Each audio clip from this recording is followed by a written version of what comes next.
Saudaraku, PLT Kepala Kantor Kementerian Agama Kota Banda Aceh, Aida Rina Elisifa BACMM, memastikan pelaksanaan ujian madrasah tahun ini berjalan dengan baik dan lancar, Senin 21 Maret 2022.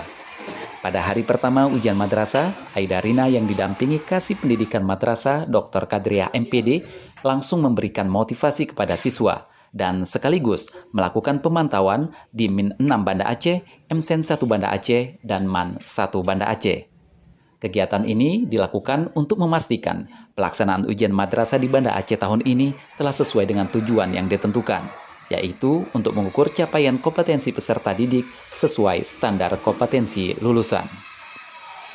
Ujian madrasah yang dimulai dari tanggal 21 hingga 28 Maret ini digelar bagi siswa akhir jenjang pendidikan. Materi yang diujiankan pun meliputi seluruh mata pelajaran yang diajarkan di kelas akhir pada satuan pendidikan, baik kelompok mata pelajaran wajib maupun muatan lokal.